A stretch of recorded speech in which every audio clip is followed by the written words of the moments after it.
Hi, welcome everyone. Thank you for joining us. Today, we're going to have a juicy conversation around compensation. I know a lot of you have a lot of questions about this, maybe even at times struggle trying to figure out what is the right approach and let alone how to afford it all. So, today, we are here with our very special guest, Dr. Tiffany Slater, who's going to go into all things compensation from an HR perspective. And if you haven't met me, I'm Carla Titus, founder and CEO of Wealth and Worth Within. We're a fractional CFO financial consulting and advisory firm, providing both fractional CFO services as well as bookkeeping services for businesses who are growing and need additional support than their accountant and bookkeeper are not currently providing them. And we want to do a quick intro of Dr. Tiffany. Welcome. Tell us about you and your business. Well, thanks for having me, Carla. I am Dr. Tiffany, and I am the CEO and founder of HR Tailor Made. And we are the virtual fractional HR department for nonprofit organizations and small agencies. Wonderful. Thank you so much for being here with us today. We want to kickstart this conversation with the things that are really important when talking about compensation in a business. You wrote a very juicy article, which we'll link in the notes for this episode, that sparked some this conversation for us to have around what are those compensation structures we want to be considering, a little bit around benchmarking, for salary compensation and benefits. How do we get a little creative with benefits? Because we know those are expensive and we can't afford to do everything all the time, especially when we have a budget we have to track to. And then how do we retain our talent to ensure that they stick around with us long term and they're not just turning over people, because hiring is expensive if you are not able to keep your employees happy and with you consistently. And then lastly, just thinking about how you balance, this profit versus fair compensation aspect of the work that we do, which we're very passionate about in both of our functions. So let's start with compensation structures. So as far as I know, we have just a few: hourly salary, kind of commission split or bonus type of compensations. And depending on the type of role, there might be one that we want to lean towards more than others. Maybe there's also an aspect of job security that people want to have when working with you and your company. And there's an aspect of affordability. What have you seen done from the HR perspective to evaluate what is the best compensation structure for the business that you're supporting? Yeah, that's a full mouth, that question is, because every position really requires something that can require something different, right?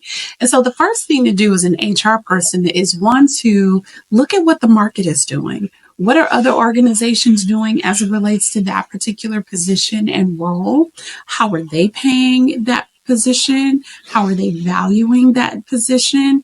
And then we have to take a step back and say, okay, that's what everybody else is doing. Can I afford that? Right. And so we have to figure out what our budget is, and we have to figure out where we want to fall. Do we want to lead in terms of how we pay people, or do we want to lag in the market in terms of how we pay people?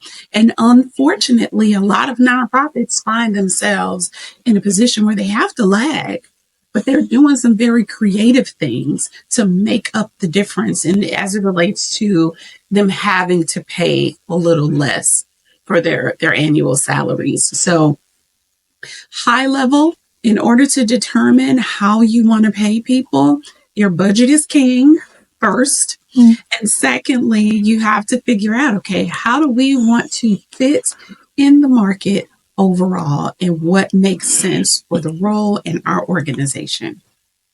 I'm so glad you brought up that it starts with a budget, because I think a lot of organizations out there are just making decisions, not even knowing what they can afford to do, which is, very common. Like, we're not shaming anyone or judging anyone here. We're just saying, hey, there's a different way you can approach this exercise by starting to craft an intentional financial plan for your business or your nonprofit to help drive decisions that are more clear, that are affordable, that are sustainable long term, because it's going to allow you to have the profit, to have the impact you want to have. And in order to do that, we want to take a step back and create that financial plan first. So what entails in that financial plan is really budgeting out what is this position going to get paid. Again, considering, are you lagging? Are you getting creative with some benefits? Sometimes I think people overlook the power of flexibility and remote work, which I think a lot of companies that are small are able to provide because they're not tied to a office space or like an in-person requirement. At times they do, but where that is not necessary, or maybe a hybrid role, even where there's some days in office, some days remote. And people are looking for that balance in life, which it could be a great trade-off for, like, okay, this role maybe doesn't compensate at the top level because we can't afford it, but we're able to give them this other benefits that people appreciate and want in their life. And lining that up with all the other roles you're already compensating for, because I think often we forget you already made decisions on the people you currently have in the team that you've made commitments to. By the way, if you haven't given them a raise in a while, you might want to be planning for some of those things. They're going to probably pop up if it hasn't in the last year or so. And making sure that you have that quantified by employee, by position, and that you're continuing to benchmark with the market. Because guess what? The market keeps moving. Just because someone has been in their role for 5 years doesn't mean that pay has not increased drastically outside of your current role. So you want to make sure that you're accounting for that. And once you have that budget outline and you know what you can afford, now you go out to the marketplace to figure out who you want to hire and who's the ideal candidate. When do you want to bring them on? At what level? Is it hourly, part-time? Is it full-time salary? What is the requirements of the job, like Dr. Tiffany was pointing out to, that requires a certain level of commitment maybe that the employee is looking for in order for them to come work with you. But it all starts with that financial plan and clarity. Yeah, and I think one of the things that's super important here is this is not a knee-jerk response to things. This is something that should be a part of your annual budgeting process. And even if you don't anticipate hiring anything, you should know, as a result of your annual budget, how much money you might have should you need to hire someone for part-time work or a consultant, because things come up. And, maybe you're going to come into the year and need to provide more services than you anticipated on. And that's a great thing. So go into the year with a plan, a contingency plan for, if I need to hire somebody, how much money will be available in our budget if I need to do that. Because this is not something that you do overnight. This is not a decision. It's like nobody goes to buy a house tomorrow without paying for it, right? So if you think about hiring someone for a position, let's think about it as an equivalent to going out and buying a house. Because a salary, let's think about it with the taxes and the benefits and any technology that you have to pay for that person, licenses that you may have to, pay for, and their salary. Think about it as a minimum of $100 a year. I'm sorry, $100,000 a year investment. Mm-hmm. Definitely. And it is an investment because you're bringing in people that eventually will not only pay for themselves, but also help you generate profit in the business, ideally. And that's if you, again, compensate at the right level to make sure that you have that profit you're looking for. And what you said really reminded me of, when someone's going to go buy a house, they are hopefully running the numbers with someone, like maybe their bank is helping them, or, their neighbor that knows numbers, but they're not just saying, okay, I want that house, let's go. Because how do they know what they can afford? They need to set a budget and a number in mind that they know is sustainable. Again, they can make those payments every month that fits, their lifestyle and their needs, and that is meeting them where they're at. And it's no different for business owners looking to hire, right? We want to map this out, even if, like you said, not hiring anyone new. Maybe we need to compensate for raises or bonuses or something else that we're trying to do. Maybe we want to add a benefit. And this is the time where we want to revisit those decisions and decide, okay, what do we need to do? Maybe sometimes we're trying to remove benefits because we can't afford them anymore. And this is a tougher conversation, but something that's realistic in the world of business. Not everything goes according to plan. You need to be prepared, and having those contingencies in your budget, even if you have budgeted for someone to come into your team in the next 3 months and you don't use the budget, that's okay. You plan for it. Maybe the job market's tougher and it's taking longer to get the right talent in place, but at least you have the allocation to bring someone on. So again, it's not a gotcha surprise. The business can afford to do this. Is you pre-plan. It took a little bit longer, and that's fine, because that means they start in June and now you saved a couple months worth of salary. You're probably also feeling the pain of not having hired that person. So it doesn't all work perfectly, but having a plan in place will help you go a long way to make those clear decisions. Now, we alluded to talking about benefits, and I wanted to go back to that a little bit more because I know how important benefits can be to an employee and also, how expensive they can be if we are not able to offer them as small businesses. But I see a slew of benefits out there from small to mid-sized companies providing everything to nothing or something in between. And I just wanted to hear your thoughts on what are you seeing be the more common benefits, and then what are some of the creative ones that maybe people are not even considering that could benefit attracting the right talent into their companies? Yeah. Well, the common benefits are the obvious ones: the medical, dental, vision, life insurance, short-term disability. Those are all the common benefits that are being offered. Some of the more creative ones are obviously the ones that don't cost anything. They do, but they don't, right? You don't have to write a check for them. For example, remote work, you don't necessarily have to write a check for that. You may have to compensate the person for their Wi-Fi or their, you know, um, desk and lap monitor and things like Mm-hmm. that. But wouldn't you be doing the same thing if they were in the office, right? You'd be paying for those anyway. Um, so that's one example. Some of the other free things that people provide is a flexible schedule. That's one of the things that I provide in my organization. Carla, I could care less when people get the work done as long as they hit the deadline. So if you're working at Mm-hmm. midnight because you're a night owl and that works better for you, I don't care. But if you have Mm-hmm. a meeting at 9 a.m. and you show up for the meeting, that's what I care about, right? Mm-hmm. Meet your deadlines and fulfill your commitments. All the other times, I don't care, right? I don't care if it takes you 5 hours or 50 hours to do the work as long as it is high quality work. And I'm not chasing you. If you want to work on the beach, as long as it's not confidential information, and so in the evenings you can go out and have a good time, I don't care. Live your life, have a wonderful life. And all I care about is that you love working for HR Tailor Made and that you are providing our clients with great service and an amazing high quality product. So that is something that provides people with peace of mind because they have control of their own schedule and they have the ability to deliver work in a way that works best for them. So Mm-hmm. that is a benefit that costs you nothing. The other thing that I find that I've seen some clients offer is pet insurance. I don't have a pet, but that's so cool. The pets get the benefits as employees too. I think Mm-hmm. it's pretty cool. So there's so many different ways that we could provide our team members with what they need and what they want in ways that don't cost Mm-hmm. us a whole lot of money. So we could also say, okay, we can't afford medical, dental, vision because those things are expensive.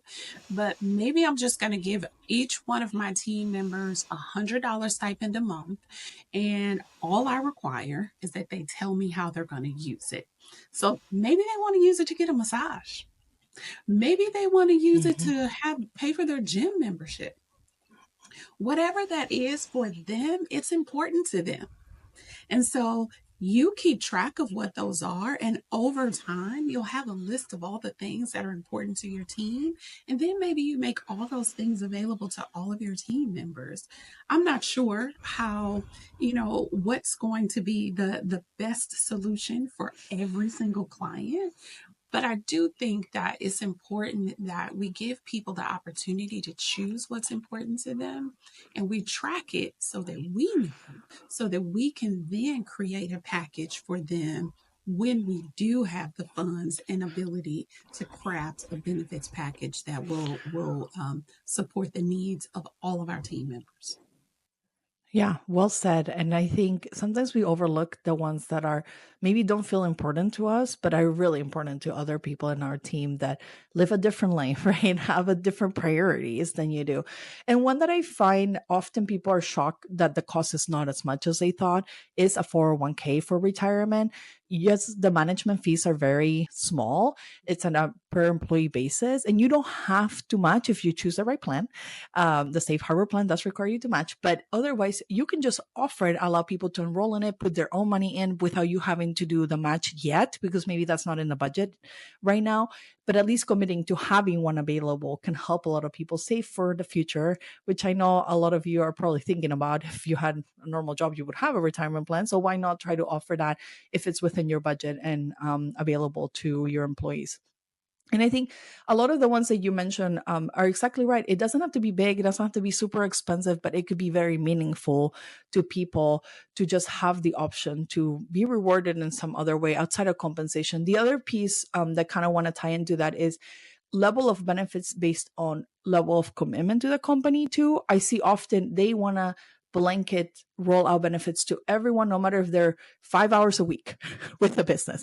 And that kind of doesn't always work out from a math perspective. You got to run the numbers again, because sometimes for part-time employees, and nothing wrong with having part-time employees, it's just that there's a different level of expense you're able to afford because they're not able to generate what a full-time role can generate, right, for your business. So taking that into account and maybe doing a distinction between full-time and part-time type of employees can really help you mitigate some of the risk and manage and control some of that cost. And again, it also is, what are you trying to do? Do you want to incentivize more part-time roles, or do you want to incentivize more full-time roles? Like, and again, no right or wrong. Maybe you want everyone to be part-time in your company, which means that everyone gets the same benefits. Fantastic.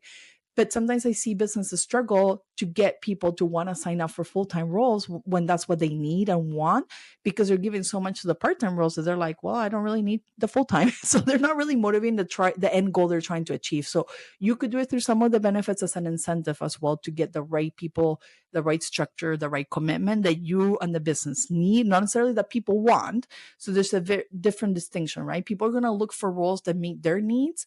You don't necessarily have to decide for them. You just have to offer what your company needs and wants to have in order to thrive. Yes. So moving from that to retaining talent, because I know that benefits can be a driver for retaining talent, but then there's other aspects of retaining talent and keeping our workforce happy and not having to turnover, because we know turnover is really expensive, hiring is really hard, and we want good people that stay here for a while. So how have you found retention strategies, and what are some of them that we might want to consider that are maybe budget friendly, or even if it costs you money, that you know that there's a return on investment because you're keeping people long term? Yes. Well, there's so many retention strategies because every person is different. Every person has their own set of requirements as it relates to what's important for them for a place that they work at. For some people, it is as simple as I just need to make $100 million a year. And if you can pay that, they're going to stay, right? For some people, there's a small majority that works for, but there are some who do. There are some people who find that benefits are more important than the pay. There are some people who find that work-life balance is more important. So remote work is going to work for them and flexible schedule is going to work for them.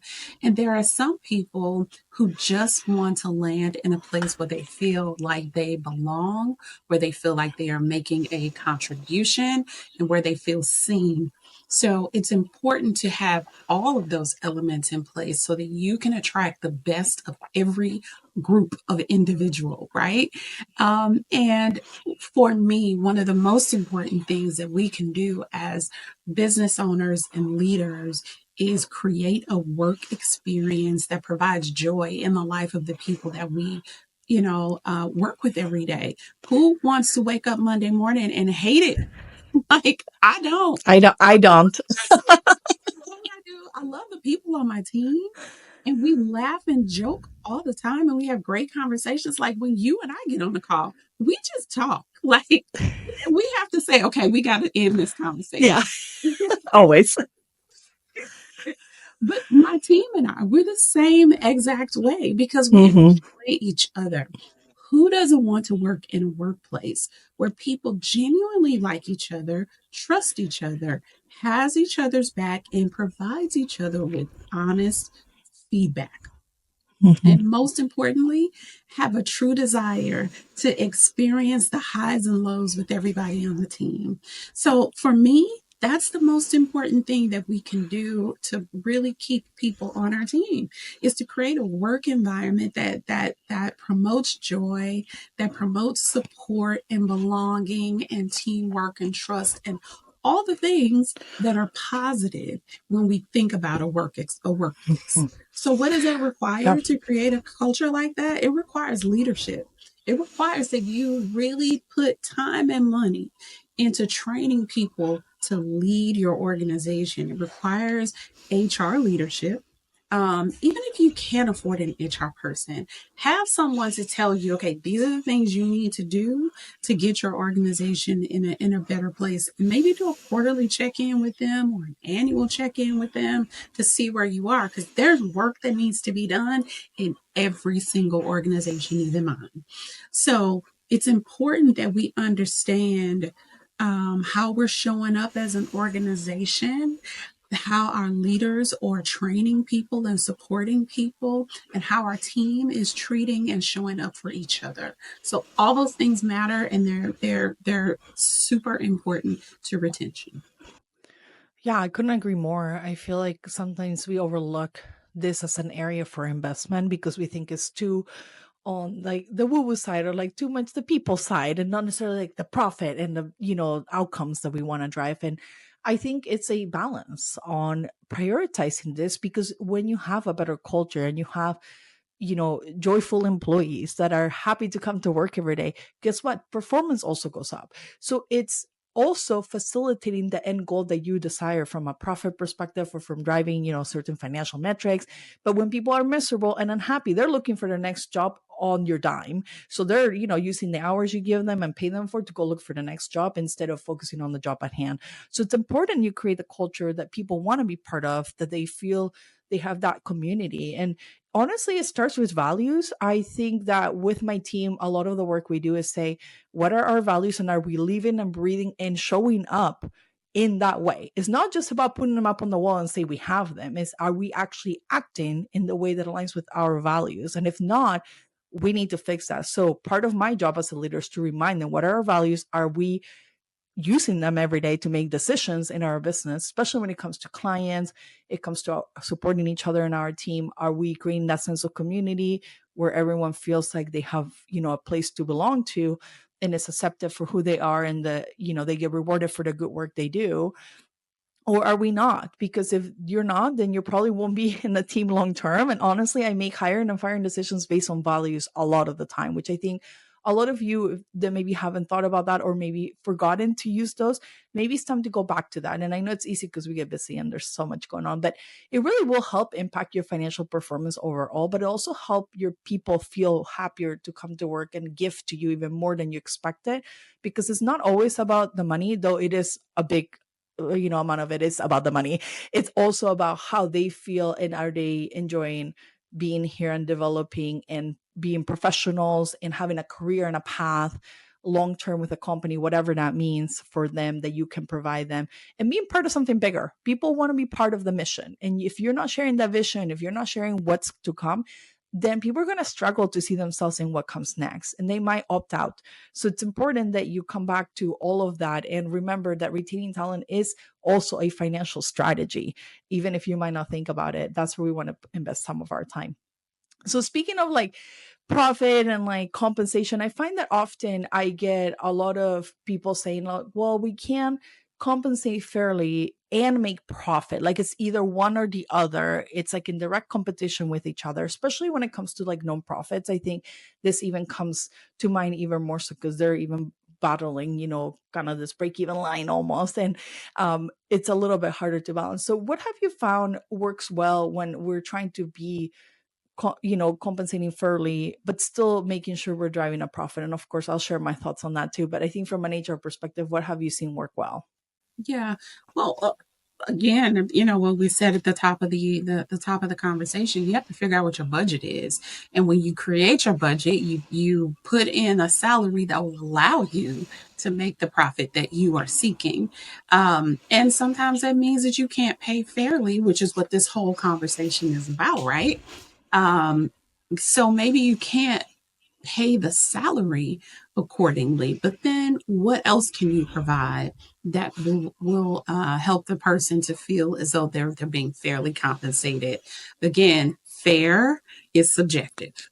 So Mhm. maybe you can pay $1 when everybody else is paying 100. But for this person, the fact that you have remote work and they have a flexible schedule, that's fair to them. So Mhm. don't pay $1. Extreme example. Do not use it. But you get the point. It is sometimes that difference, right? It's like maybe half, maybe it's 75% of what the market bears. Like it's not always, exactly the same, but there's so much more you can offer to this individual. And as long as they feel taken care of, take care for, right? I think that's where you were using the word fair is subjective because, what do we know? Like who defines what fair is?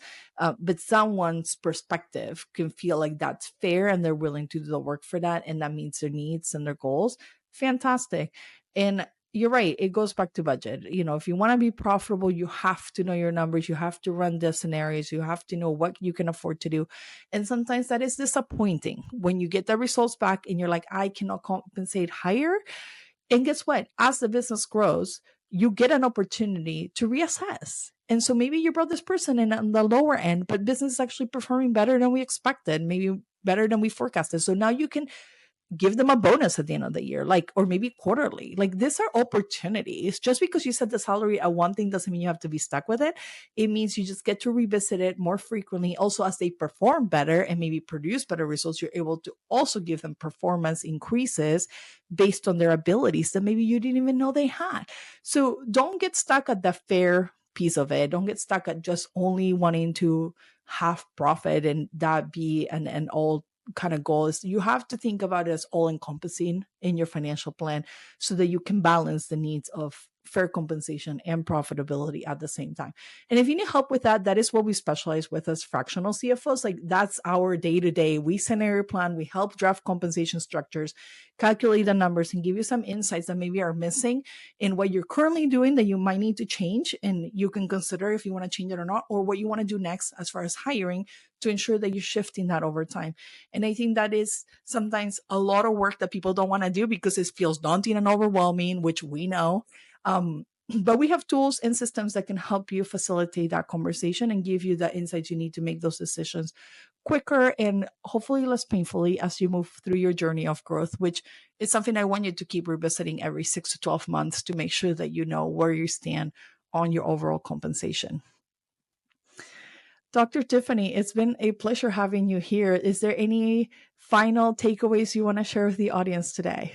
No, I think that that was a very good conversation. And I want everyone to remember that keeping up with the Joneses is difficult, right? And so you don't want to do that. You want to set your own course and you want to work off of your budget.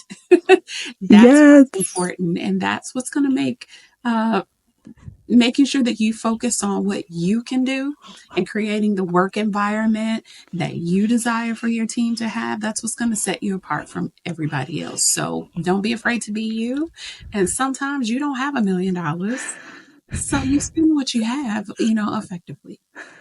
Yeah, I love that. And sometimes people forget that the Jones are broke and in debt. And like they just show the lifestyle outside, but the inside looks terrible. So I'm telling you, from my perspective, I get to see inside the Joneses budget and financials, and they don't look great sometimes. So just be mindful of what you're hearing out there because it's not all true. And revenue is just a vanity metric. You want to be really looking at profit and understand, are those people compensating their employees fairly or not as part of the story, not just like the one shot that you get to see the top level view.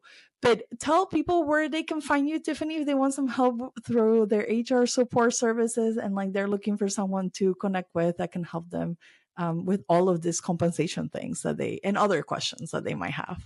Yeah, please find us on our website, hrtailormade.com, HRTAILORMADE.com. Fantastic. Thank you for being here as a lovely guest. And if you're looking for a fractional CFO or professional bookkeeping services, make sure to check out our website at wealthworthwithin.com. There is a Let's Get Started button if you want to schedule a call for fractional CFO services. And there's an intake form for bookkeeping as well. It's a great time to go find those right professionals that are going to help you through your journey of growth over the next year or two. And you want to connect with us, if you have the need, we would love to support you, be there with you alongside the journey, which we know it's hard and can bear a lot of questions that go unanswered, but we're here to provide those for you as well as support you through it. So thank you so much for being here today. This was lovely, and I hope you tune in for the next conversation. Take care.